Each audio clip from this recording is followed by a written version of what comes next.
Assalamualaikum warahmatullahi wabarakatuh. Selamat siang.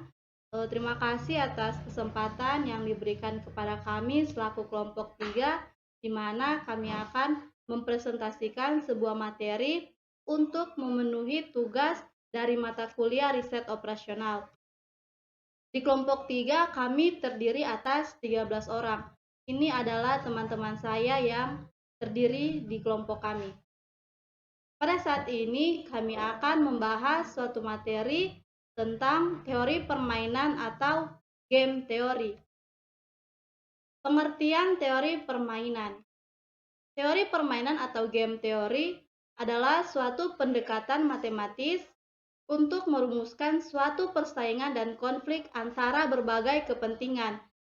Teori ini dikembangkan untuk menganalisa proses pengambilan keputusan dari situasi-situasi persaingan yang berbeda-beda dan melibatkan dua atau lebih kepentingan. Sejarah singkat teori permainan. Pada tahun 1921, teori permainan mula-mula dikembangkan oleh seorang ahli matematika Prancis yang bernama Émile Borel. Kemudian di tahun 1944,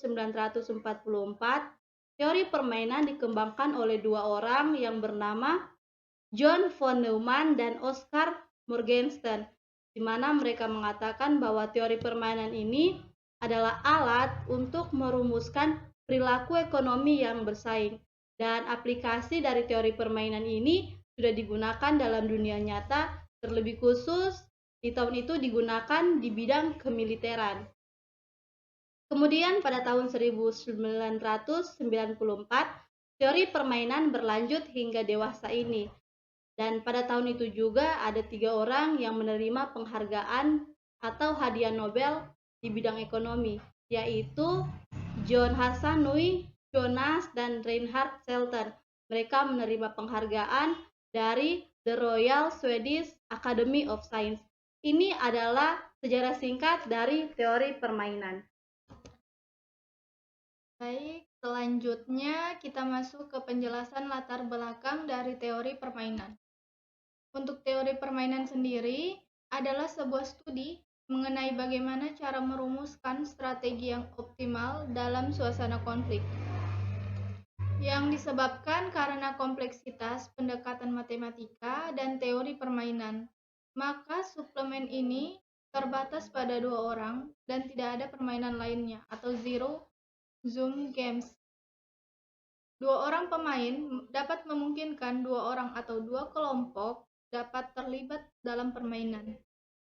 Dan jumlah 0 atau zoom zero yang dimaksudkan sebagai jumlah kerugian dari salah satu pemain yang harus seimbang dengan jumlah keuntungan yang didapatkan pemain lainnya. Selanjutnya masuk ke tujuan teori permainan. Teori permainan bertujuan untuk menganalisa proses pengambilan keputusan dari persaingan yang berbeda-beda, juga melibatkan 2 atau lebih pemain. Dalam kegunaannya, teori permainan adalah metodologi yang disediakan untuk mengatur dan menganalisis masalah dalam pemilihan strategi. Baik, selanjutnya kita akan membahas mengenai bahasa permainan. Bahasa permainan merupakan permainan ini untuk memperkenalkan notasi yang dipergunakan dalam teori permainan.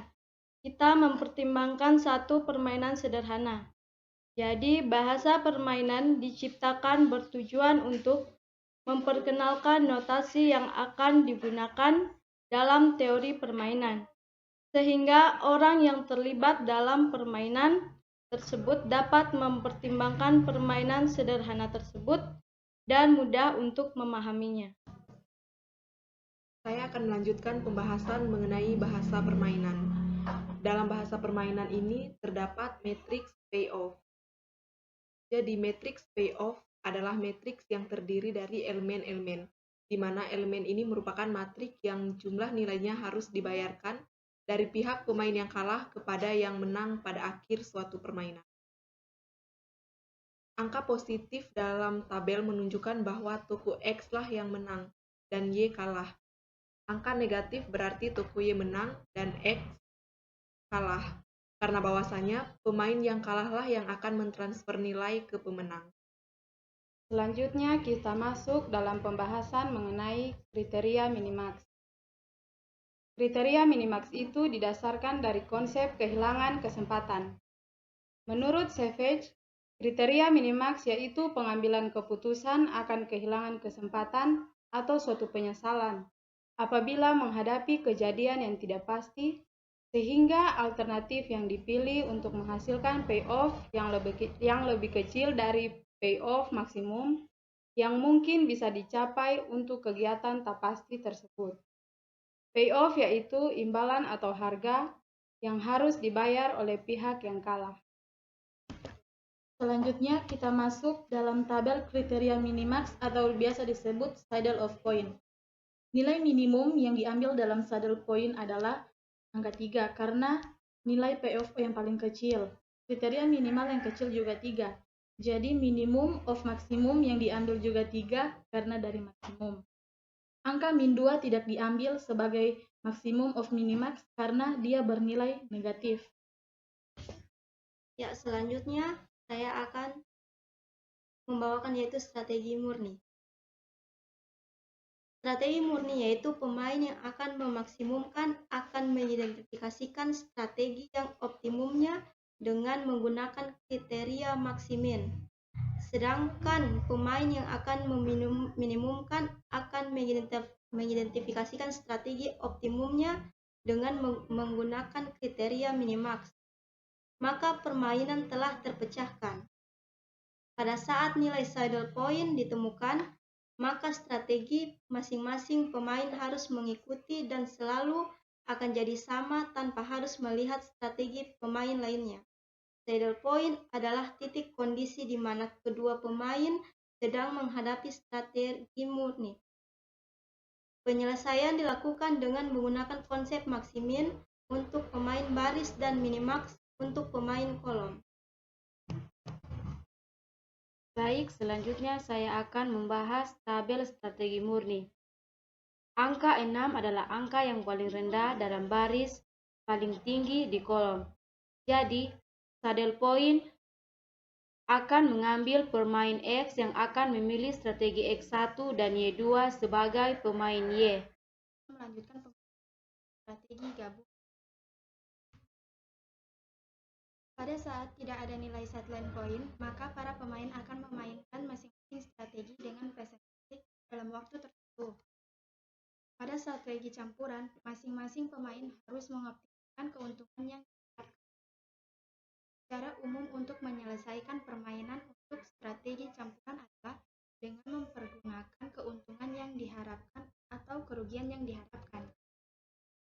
Tujuan pendekatan ini adalah untuk pemain yang akan memainkan masing-masing strategi dengan suatu presentase waktu tertentu di mana nilai expected dari permainan tidak tergantung kepada apa yang dilakukan oleh lawan. Selanjutnya, saya akan mempresentasikan contoh dari strategi gabungan. Dalam tabel ini, kita bisa melihat ada strategi pemain X dan strategi pemain Y. Kemudian, dalam tabel ini tidak ada saddle point. Nah, pemain Y harus menentukan persentase waktu untuk memainkan strategi Y1 dan persentase waktu untuk memainkan strategi Y2. Artinya pemain Y ini harus membagi persentase waktu untuk memainkan strategi Y1 dan strategi Y2. Nah, P adalah persentase waktu pemain Y memilih strategi Y1 dan 1 kurang P adalah persentase waktu pemain Y memilih Y2. Nah, P dalam hal ini adalah payoff.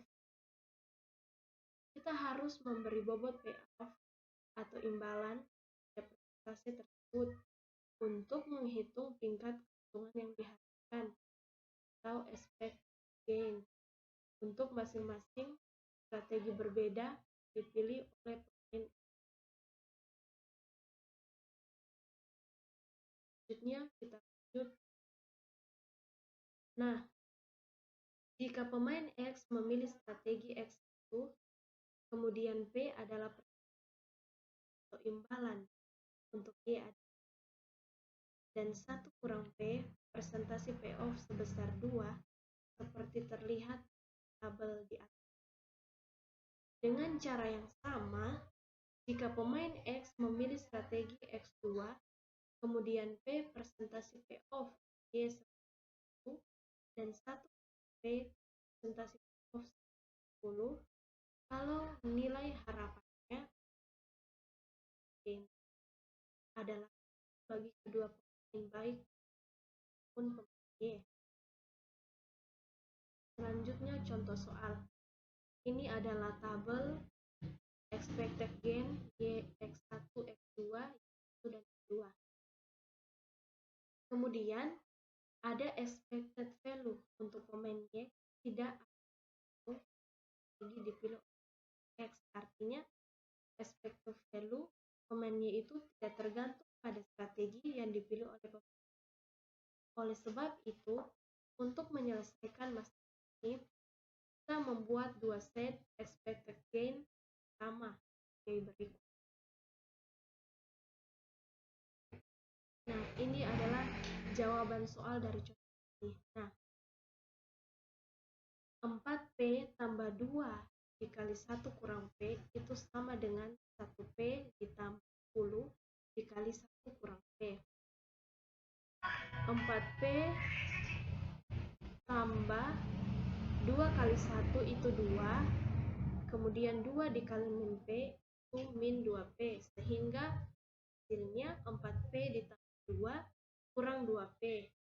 Kemudian ruas sebelah kanan 1P ditambah 10 kali 1 10, 10 dikali min P dengan min 1P, sehingga hasilnya menjadi 1P ditambah 10 kurang 10.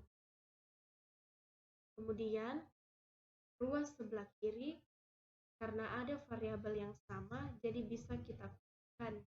Jadi 4P dikurang 2P 2P, kemudian ditambah 2. Ruas sebelah kanan juga demikian. 1P dikurang 10P sama dengan min 9P ditambah. Selanjutnya, karena tidak di ruas sebelah kanan sama dengan ruas sebelah kiri variabelnya, sehingga variabel di ruas sebelah kanan dipindah ke kiri, itu dijadi positif karena sudah ruas. Ya, 2P tambah 9P 10 kurang 2. Sehingga 2P tambah 9P 11 10 kurang 2 11P dengan. Nah, sehingga P sama dengan 8/11 dan 1 kurang P sama dengan 1 dikurang 8 sama dengan 3. Nah, kemudian 8/11 dan 3/11 itu mengindikasikan untuk pemain Y akan memilih strategi Y1 dan Y2. Nah, perhitungan persentase expected value itu sebagai berikut.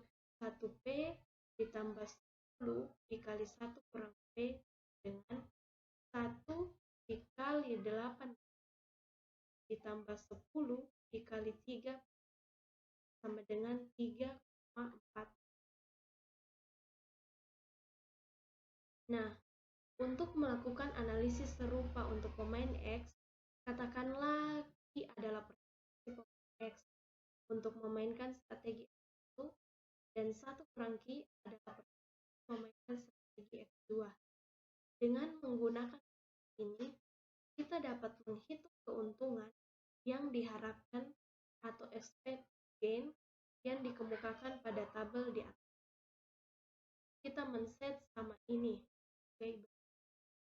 4Q tambah 1 dikali 1 kurang Q sama dengan 2Q ditambah 10 dikali 1Q. 4Q ditambah 1 kali 1 1 kali min Q, sehingga hasilnya 4Q ditambah 1 kurang Q sama dengan 2Q ditambah 10 kali 10 10 kali min Q min 10 Q. Hasilnya 2 Q 10 kurang Q. Kemudian di ruas sebelah kiri ada variabel yang sama, kita bisa kurangkan 4Q dikurang Q 3Q ditambah 1.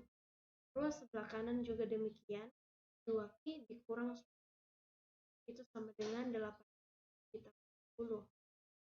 Karena di ruas sebelah kiri dan ruas sebelah kanan ada bilang sama, jadi variabel yang di ruas sebelah kanan pindahkan ke ruas sebelah kiri, hingga 3Q tambah 8Q sama dengan 10 sehingga menjadi 11 9 Q sama dengan 19 dan kurang Q 2. Kemudian 9/11 dan 2/11 itu mengidentifikasikan untuk pemain X akan memilih strategi X1 dan X2. Nah, perhitungan presentasi expected value sebagai berikut. 2Q tambah 10 dikali 1 itu sama dengan 2 dikali 19 ditambah 2/11 sama dengan 18 ditambah 20/11 sama dengan 1,4 ditambah 1,2 dengan 3. Baik, di sini saya akan menjelaskan tentang strategi dominasi. Prinsip dari dominasi atau menguasai biasanya mengurangi ukuran permainan dengan cara mengeliminasi atau menghilangkan strategi yang tidak akan pernah dimainkan. Sebuah strategi untuk seorang pemain disebut sebagai strategi dominasi jika pemain senantiasa dapat melakukan strategi permainan yang lebih dari strategi pemain lainnya atau lawan. Selanjutnya saya akan menjelaskan tentang contoh dari strategi dominasi. Yang pertama, strategi pemain X. Di dalam permainan, X3 tidak akan pernah dimainkan oleh pemain X karena strategi X1 dan X2 lebih bagus untuk dimainkan. Kita bisa lihat pada contoh tabelnya, yang permainan baru, X3-nya sudah dieliminasi atau dihilangkan, sehingga yang tersisa hanya X1 dan X2. Kemudian strategi pemain Y. Dalam permainan ini, Y tidak akan memainkan strategi Y2 dan Y3 sebab strategi Y1 dan Y4 lebih baik bagi pemain Y. Kita bisa lihat pada tabel permainan baru di mana Y2 dan Y3 telah dieliminasi atau dihilangkan, sehingga yang tersisa hanya Y1 dan Y4. Ya, baik. Sebagai kesimpulan, sini saya dapat katakan bahwa teori permainan merupakan sebuah pendekatan terhadap kemungkinan strategi yang akan dipakai yang disusun secara matematis agar bisa diterima secara logis dan rasional. Teori permainan digunakan untuk mencari strategi terbaik dalam suatu aktivitas, di mana setiap pemain di dalamnya sama-sama mencapai utilitas tertinggi. Keuntungan bagi yang satu merupakan kerugian bagi yang lain. Maka dari itu, digunakan asumsi bahwa setiap pemain mampu mengambil keputusan secara bebas dan rasional. Adapun tujuan dari penggunaan teori permainan ini adalah untuk memenangkan persaingan. Sekian pembawaan materi yang dapat kelompok kami sampaikan. Lebih dan kurangnya kami mohon maaf. Terima kasih atas perhatian dari teman-teman.